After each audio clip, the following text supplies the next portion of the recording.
Do you completely lose yourself in relationships? Do you suppress parts of your personality for fear of rejection or abandonment? Do you hide parts of yourself because you fear if you show the real you, that person isn't going to like you or isn't going to accept you? Why do we lose ourselves completely to certain relationships? Why do we forget who we are and become somebody different to trying to fit into somebody else's world? My name is Angela Cleary. I'm a feminine empowerment coach and I specialise in healing after narcissistic abuse. We do this over and over again before we're healed. We tend to get into relationships and we don't see the red flags. We don't see that this person isn't our match and we settle. And then we actually hide parts of ourselves because we fear that person won't accept us. We fear that that person won't like us for who we truly are. We fear that there's something wrong with us, so we have to pretend to be someone we're not. We take on that other person's traits. We take on their likes, their dislikes. We hide parts of what we like to try and fit into their world. And this really, I used to do this myself. I lost all sense of self in my 2 toxic relationships in my 20s. I lost who I completely was. I was in a narcissistic relationship for almost 8 years.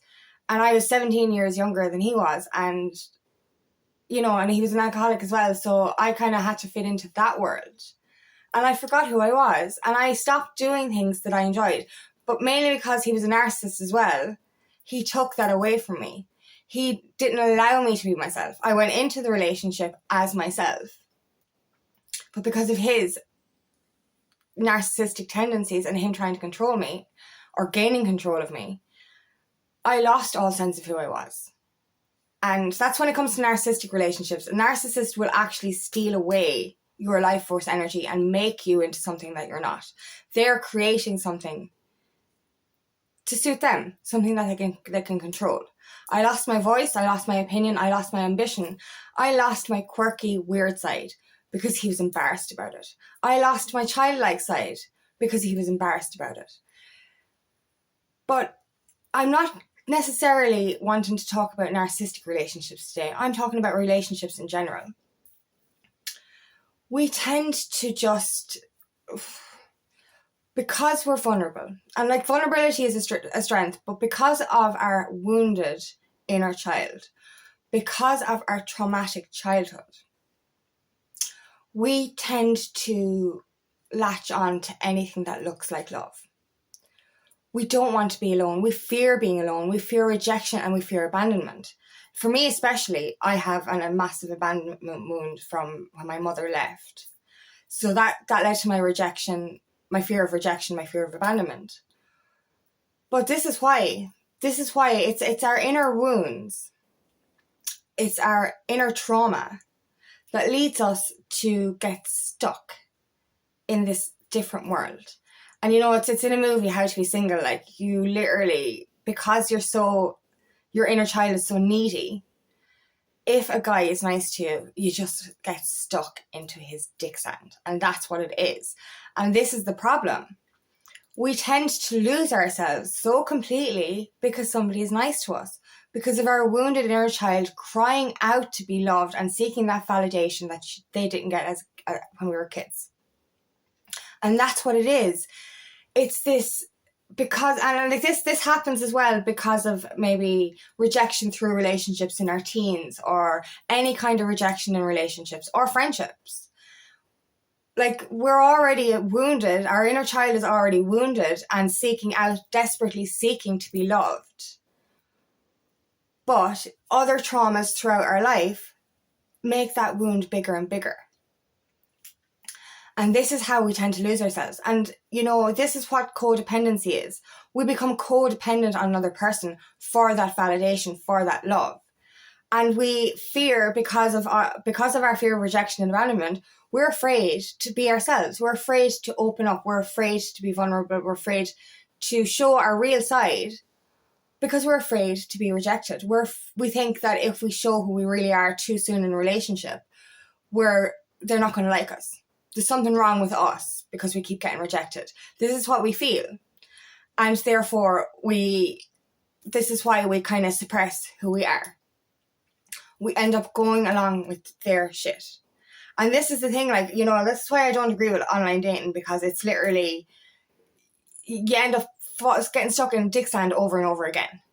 And, you know, I just think it's unhealthy to go from one relationship to the next. You have to heal yourself in order to be able to have a healthy, interdependent relationship. But if you keep going for the next person, you're never going to find yourself again. You're never going to give yourself enough time to be single, to be alone, to find who you are, and not be the person that you're dating. And that's what it is. Like, I watched First Dates the other day, right? It's a dating program. I don't know if you know it, but there's two girls on a date, and they were only in their early 20s, and like, this really broke my heart. And this is kind of what triggered me into this is one of the reasons that triggered me into doing this video. But one of the girls lived a warehouse lifestyle, which is obviously partying and all that kind of stuff. And she asked her date, "Are you into that kind of scene?" And the girl said, no, I wouldn't be into that at all. I wouldn't be into that.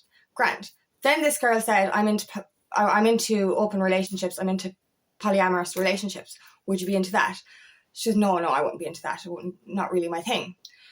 A few minutes into the date, a few minutes later, this girl was saying, well, maybe I would be interested, or maybe I would be open to that, or maybe I could see what it's like. Maybe it's something I would enjoy. And that's all well and good.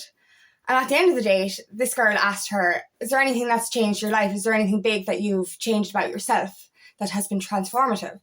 And the girl said, normally in relationships, I go with the other person and I lose myself completely. And I'm starting to learn how to do the things that I like and have a voice. 2 minutes ago, you said you didn't want a polyamorous relationship, and then went, oh, maybe I will. And then at the caption at the end, it said that this one was going to visit her in the warehouse. So literally she went hook, line and sinker into the other person's world, even though she just said that she wasn't into it. And also said that this is her biggest problem in relationships. And she did it again within maybe an hour or two of one date. She went from trying to have a voice to literally falling hook, line and sinker for something else, because she was vulnerable and didn't want to be alone. And this is what it is. It's like fear of being alone. It's fear of being rejected. And it's like, look, I've done this. It's like, maybe we'll go along with the ride for a while and she'll like me for it. Or they'll like me for it. And it's just like, no. You deserve to have a voice. You deserve to be yourself. You deserve to be appreciated for who you are, not who that person wants you to be. And you don't change for somebody. That's not your person. And this is the problem with online superficial dating, is that literally because of this desperation, because of this inner child needing to be loved, you're literally, if the person replies to you on text messages like, yes, this is my forever person, you go on a few dates with them, they reject you, and then you're like, you start it over again and you do the same cycle over and over again because you don't heal in between. You don't do what you want to do. Both partners should be themselves. And yes, if you have stuff in common, great. But if you are opposites, do what you both want to do. Do it separately, do it together, but don't lose who you are.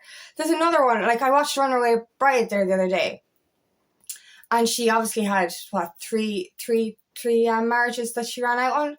And, the reporter going around, Richard Gere, went around, and what he asked the exes was, how does she like her ex? Now, this is very simple, but it's also very big.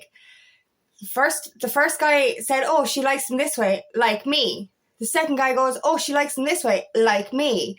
Third guy said the same. The fourth guy said the same. So in other words, she changed who she was to fit into their world. And the reason she ran was because at the fucking last minute, she was like, I don't even like this guy. I've changed my whole personality to be with this person. I said yes because I didn't want him to feel bad, or I said yes to the idea of marriage. But then I ran because this isn't my person. And that person doesn't know me. The person knows the version of me that I've pretended to be to fit into their world. That's not love. That is not love. You should not have to change yourself to be loved. by the right person.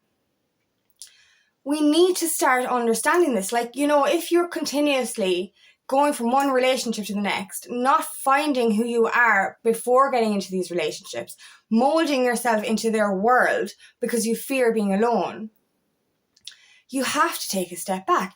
Don't be afraid to spend some time alone. 6 months, a year is not enough time even to be between relationships, right? And if you're casually dating, you know, even if you're dating somebody for 2-3 weeks, a month, and then you leave it a couple of weeks and you date again, all of this is rejection that you're feeling internally, that your inner child is feeling.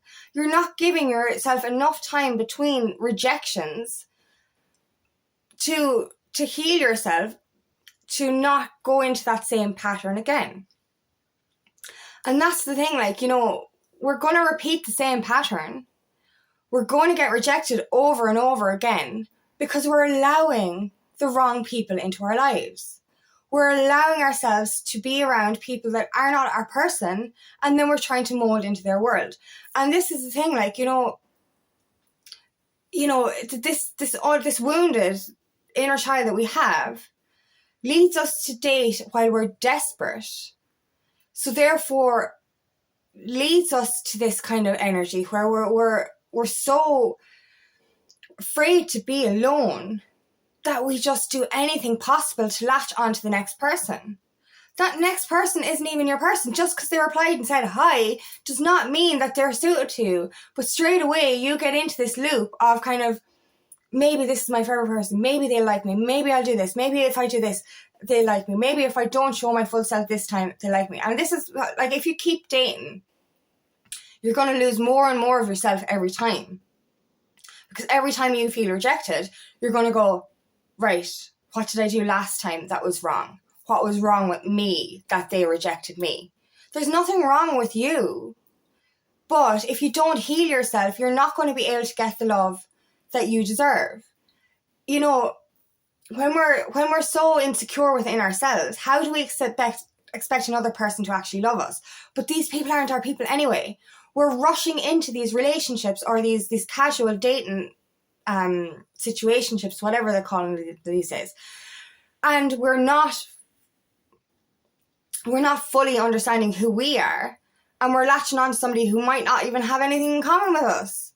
You know what I mean? And it's like we suppress so much of ourselves to fit into something that isn't for us because we're so afraid to be alone. We need to work on that before we keep losing ourselves again and again and again and again. Because the more you lose yourself, the more you feel rejected, the more you feel abandoned, the more that person walks away because you're not compatible, the worse you're going to get and the worse you're going to feel. And it's not going to stop itself. A cycle will continue to repeat until you understand why it's happening and until you heal the reasons that it is happening. And it's happening because of your inner wounds. You need to nurture yourself fully and find who you are and get strong enough so that you will never lose yourself again to a relationship. And that's the secret. And this is why I've been single so long, is because I'm gaining that independence. Well, I have that independence now. I have that love within myself, and I know what I don't want in relationships, and I know what I want in relationships. And I'm willing to wait for that. And I don't date anymore. But I am going to go all in, and I'm going to show my crazy on the table and say, here, take it or leave it. Because this is who I am, and I'm never going to suppress that again. And because I've done that. I've done that in past relationships. I've been the quiet little mouse at the start, saying nothing, afraid to be my weird self. Because I'm afraid that they'll reject me. Because it's a fear that the real us, that's the thing, because of our wounds. We fear it's us. We fear that the reason we're rejected is because we've done something wrong. There's something wrong with us. No, we just chose the wrong person. Rejection is God's protection. And that's what it is. We feel rejected by a certain person. That wasn't your fucking person. You know what I mean? Like, that's the thing. Like, that person wasn't ready for all your divine feminine goddess energy. That's the fucking reason. You know, they weren't ready for you, or they weren't compatible with you. So understand that rejection has nothing to do with you and everything to do with the other person. You know, and that's what we need to learn. We need to understand that we are deserving of love. We really are deserving of love, and we don't deserve to settle. That's it. We do not deserve to settle. We deserve to be with the person who deserves us. You know what I mean? This is why it's so important for you to find who you really are, to gain that strength and independence before you date again. Don't leave yourself open to losing yourself again. We do this because, as I said, it's this wounded inner child that's seeking out to be loved. Heal from within. Give yourself time. 6 months is not even enough time, like, between relationships, to be honest. And if you're going for a relationship after relationship and having less than 6 months in between, this is not healthy. 6 months isn't even enough time. A year, to be honest, I don't think is enough time. Definitely, you're going to have to go at least 2 years. To be honest, that's my opinion. Like, you know, I'm single over 6 years now, and I'm still healing. And I'm happy that I'm still healing. And I know that I'll attract in the right love when I'm ready. But, you know, make that journey shorter for you. You know what I mean? I'm going through a spiritual awakening for the last 6 years as well. So this is another reason why I'm still single. But, you know, it doesn't have to be that long. But if you keep, I suppose, going from one relationship into the next, you're never going to give yourself a chance to heal. Heal from your childhood, but heal from the rejection you felt every time that a relationship ended. And, you know, a relationship doesn't even have to last that long. You could be texting somebody for a couple of weeks and then they ghost you, and that's rejection. That's what you're going to feel. You're going to feel this rejection over and over again. So give yourself time to be alone. Give yourself time to heal. Heal your wounds from within. Look back to your childhood and ask yourself, what part of your inner child needs healing? What parts of your inner child needs to be loved? What parts of you need to be loved? Because you need to love yourself first, respect yourself first, own your authenticity, and then you will go into your next relationship with confidence. You'll see if there's red flags, you'll see if there's incompatibility, and you won't lose yourself again.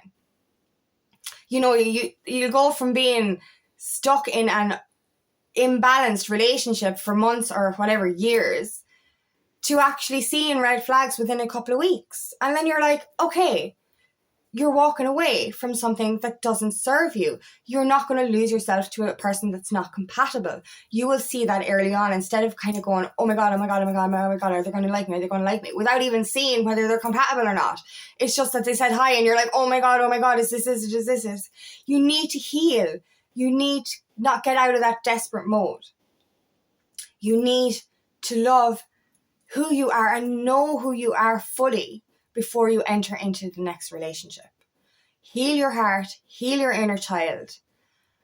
Become the best version of yourself. Become strong, become independent, become resilient, so that you will not lose yourself or your personality again to the next relationship. Do that inner work. Give yourself time to heal. Give yourself space. It's fun to be single. And I don't mean single and dating. I mean it's fun to be single and independent. It is nice to get used to being alone, understanding who you are, finding who you truly are. And then that love that you deserve will gravitate towards you and you won't need to seek out for it. It all starts from within. It starts with you healing your heart, healing your inner child, and finding who you truly are. Give yourself that time, because there's no rush, and won't it be so much better to get to the best version of yourself and find a partner who's equal to you, who respects you, who loves you, and who accepts you for who you are,